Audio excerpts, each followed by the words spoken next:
Hi, I'm Rose Lambert, spiritual mystic alchemist. I'm here to guide you out of any struggles and help you find your higher self to change your thoughts from negative to positive. No more struggling. Learn to flow with positive vibes. Let's create your dream life. Change your mind, change your life.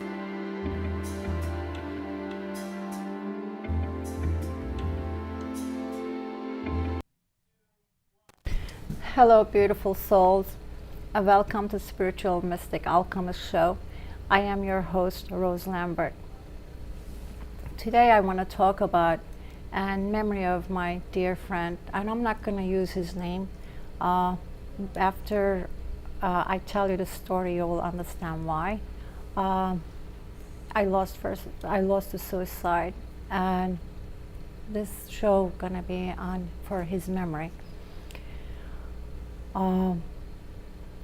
I had one friend I was able to save, and one I didn't know he was going through problems, and he was a spine surgeon doctor. I felt like he was strong, and I didn't know he was suffering. So, and then also putting a light on the suicide, because some people think going through a hard time, they might think, I'm checking out, I'm going back to God, I'm going back to source where there's all love, and I can't deal with this anymore. There's one thing they're forgetting. We come to this world with the contract, the challenges we go through. Each challenge we learn lessons from life. If we hold on, if we're strong enough, you'll learn lessons. But if you check out, because we're in this earth to learn and grow as a being, a soul. And we're not humans. We are souls. We are the light having a human experience. So you're a light. You're in the human body. You're having a human experience. When you come out of that human body, you're just basically, when you commit suicide, you're killing your body. How about your soul? You can't kill soul. And you're going back to returning back home. And when you look back, you're going to be like, oh my God, I checked out so early. And if I waited, if I learned my lesson, I wouldn't have to go back to do it all over again. Because Dolores, I didn't hear anybody else talking this other than Dolores Cannon. One of her show, she was mentioning, until we learn our lesson, we will come back again and again and again until we learn to pass that stage and grow and become strong. So please don't give up. There's always option, there's always possibilities. I had a good friend, and she was my neighbor.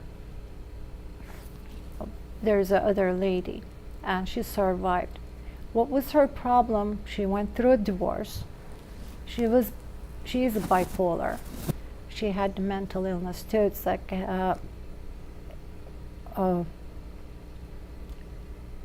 maybe those feelings were making her feel that way. And by the way, disclaimer, I am not authority to, or a doctor or anything like that to give any kind of advice or medical advice. And if you have a suicidal thoughts, please check with your doctor and mental health care provider. And this is just a topic close to my heart, and I'm a spiritual person. I'm just sharing my own thoughts and my own knowing, and as a spiritual person. And I am not advising you anything other than take care of yourself and be strong And life is beautiful. And hard times doesn't last. Tough people last. And be the tough person and last longer. And you see the dark, these doesn't, you will survive. The, each day we take one more day changes everything you think it was impossible today. If you wait, tomorrow, brand new day, and you will wake up with a brand new idea and solution. And then also asking help from your spirit guides. They will give, if you don't ask, sometimes they cannot give it to you.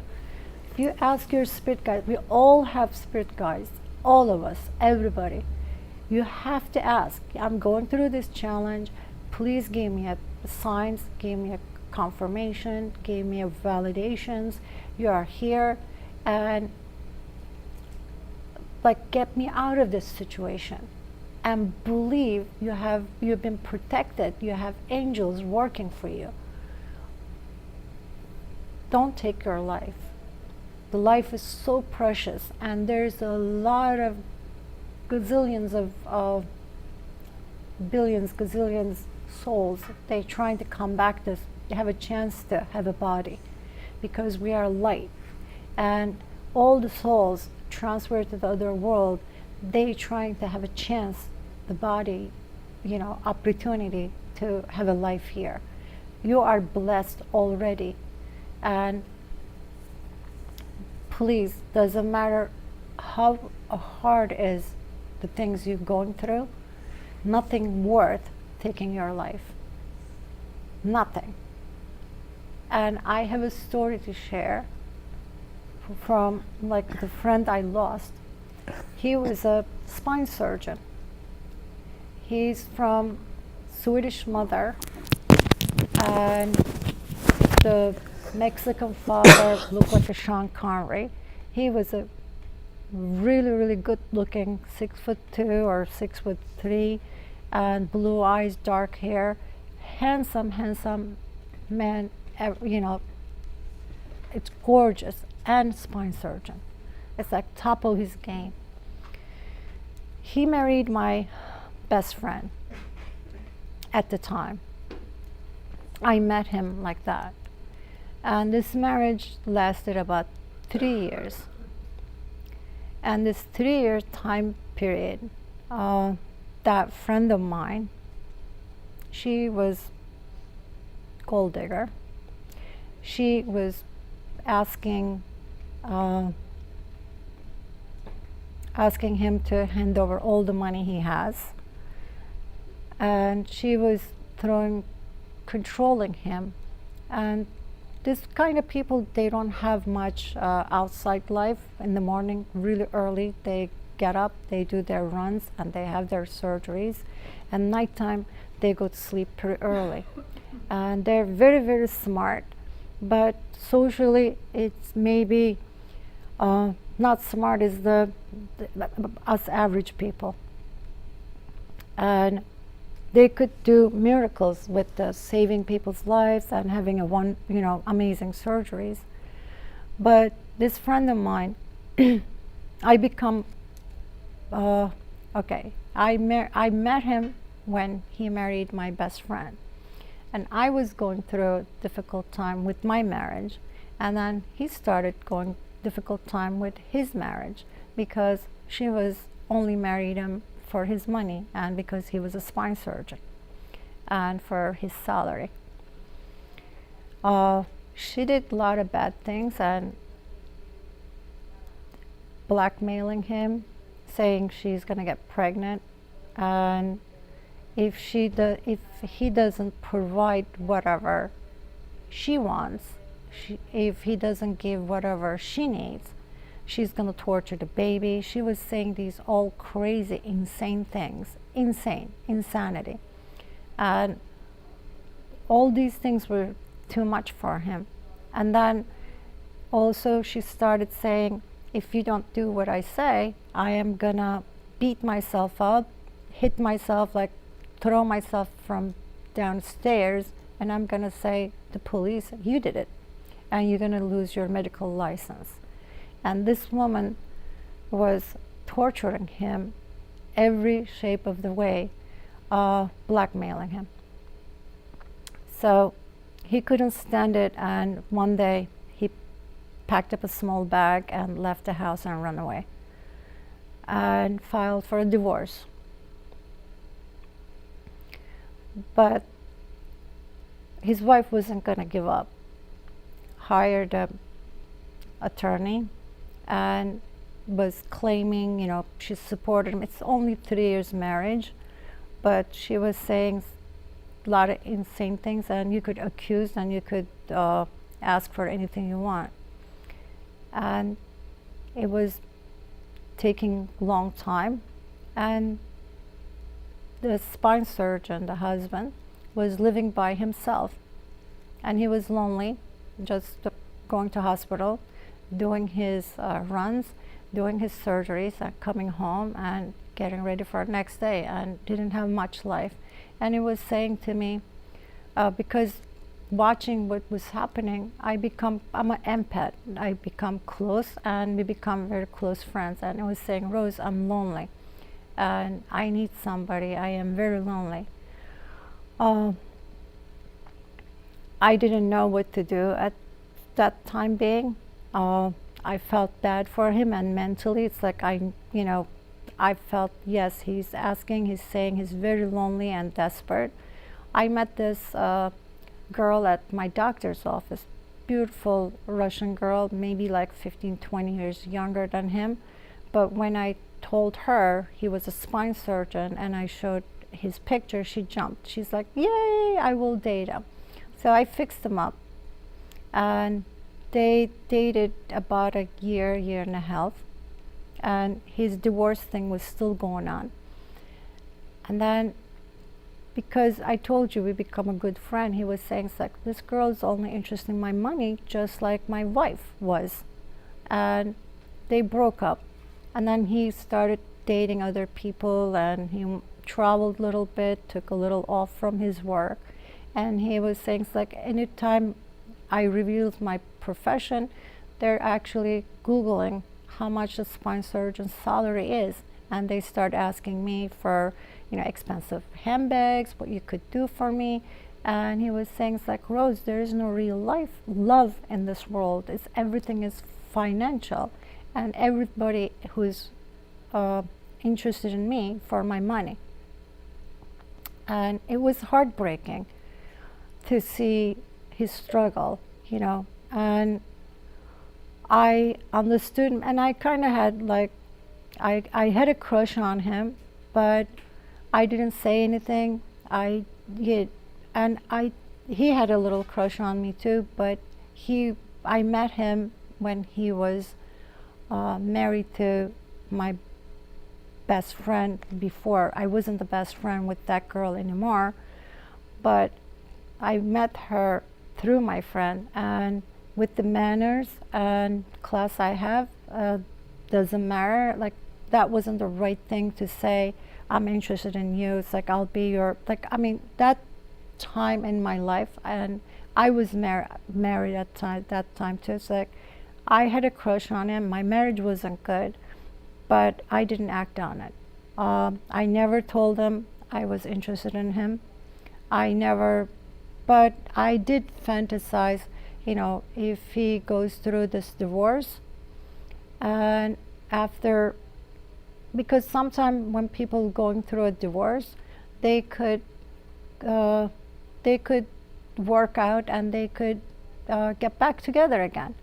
And I was saying, I was giving a chance, like with his wife, whatever he has to do, and after divorce, if it's meant to be, I said, then maybe I'll get a divorce, maybe then we will have some kind of chance. And I was kind of a little bit fantasizing about, because he was gorgeous and successful. Every woman would have fantasized. But I never stated my feelings. One Christmas before 2017, that year, 2016, he said, Rose, I am coming to Miami. I was living by myself in Miami. My ex at the time was living up in Long Island.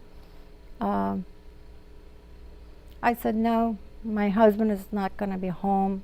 He won't be good. You know, people will gossip. And because you're a single man, I'm a married woman, and you can't come over. Sorry. He said he was 2 hours away riding his motorcycle. And I said, no, it was a few days before Christmas. And that was the last time I talked to him. And then February 7th, I got the news. He killed himself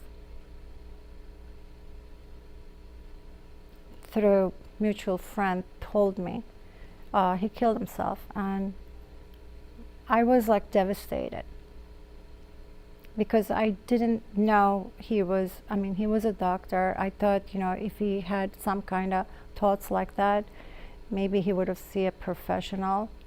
I didn't think he would have do such a thing. He had a gun. He shot himself in his heart, like basically pointing out, my heart is broken. After that, you know, my spiritual awakening started happening because I was devastated, because I felt like if I told him you could come over, maybe I would have listened to his problems, maybe I could have helped, and maybe he would have not taken his life. So, see, you know,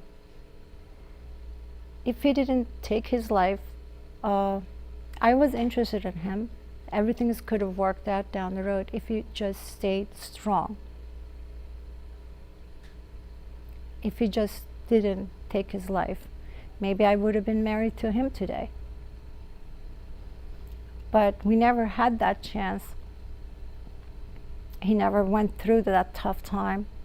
He couldn't handle the stress, going through a nasty divorce, and his heart didn't take it. So, and everything could have been so much different. Those hard days would have been over. And then that story ended like that. I couldn't save him. And then I went through horrible, horrible guilt, just not allowing him to come over, and also horrible, horrible guilt about not saying how I felt about him, not saying, you know, I'm interested in you. But it was like I was a married person too. Like I wasn't happy in my marriage. I was planning to get a divorce, but I want him to get divorced first. Something like that, because my divorce would have taken, you know, just couple of months. His divorce was the one will take a long time because his wife wanted everything, anything he owned. So his divorce was the nasty one. So this woman was so bad. By the time he killed himself, that's why I'm not announcing his name. He was still married legally. Divorce wasn't finished. If I use his name, his wife watching this probably will cause some issues with me. And because she tries to make money from anything and everything. I heard after he got killed himself, she calls one of our mutual attorney friend and says, I want to go down there and I want to hold on to his dead body. I'm not going to release it if his family doesn't pay me money. It's like, that's horrible. This person is a horrible person. You know, it's like when I heard that, like, this woman is really, really evil person. Anyway, so very gold digger, greedy person. It's like I cannot even use and say his name to, you know, honor him. I had a other friend, my neighbor, female. She survived. She was suffering with the uh, bipolar disorder. And then after divorce, she she said, tried it a bunch of times. How that subject came open was one day I saw her under her eyes was like all kind of like purplish, like, you know, almost like bluish, and her eyes was like popping out. I said, what happened? And she broke down and told me. She said she tried to kill herself, but last minute she survived, and that's what happened. And then I had a good talk with her, and then she changed her mind, and she's happy. And she told me I saved her a few times, and she won't do it again. And I explained to her, you have to learn to be on your own 2 feet and deal with this. Her problem was being lonely, and then also ego. Like she thought, like by taking her own life was punishing her ex-husband, saying like basically, look what did you did. But you know what? Everybody like you're trying to punish, they will be like, this person had a mental illness. Or if she was in the bipolar, still, anybody who takes their life, people who left behind, they looked at you. You had mental issue, otherwise you would not take your life, and which is true. If you were mentally healthy, you won't take your life. They look at as a mental illness.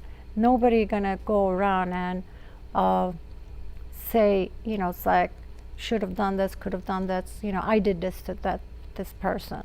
Even though with my guilt feeling with my friend, like not telling my feelings, I healed because it was going through like mental problems, and maybe I would have not able to done anything, and maybe down the road something else would have happened mentally. He needed help. So please don't think, you know, you will be punishing somebody and your ego talks to you. Like, you know, take a control of your ego. Ego, sometime, would you rather take your life, or would you rather kill your ego? Instead of taking your life, kill your ego. Say to your ego, shut up. You know, shut up. If you feel lonely, if you've been left, if you've been cheated on, I don't know what's your problem, but if you're watching this until this moment, you have a problem. But please, stop your ego. Don't take your life. See a mental health care professional. And also,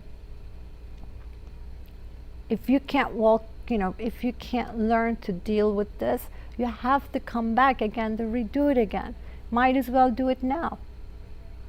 And go out and find people to cheer you up. And a lot of people are taking their life from loneliness. There's a lot of gazillion ways of find friends and friendships.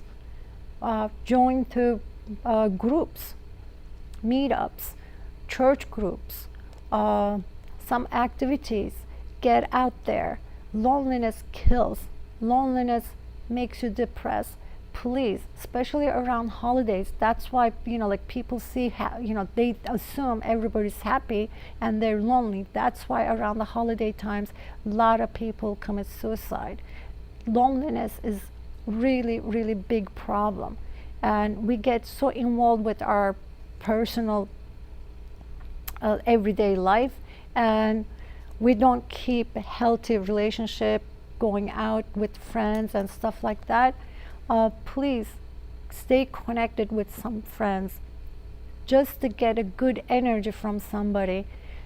Make a phone call, reach out, and tell somebody what you're feeling. You know, like it's okay to ask for help, and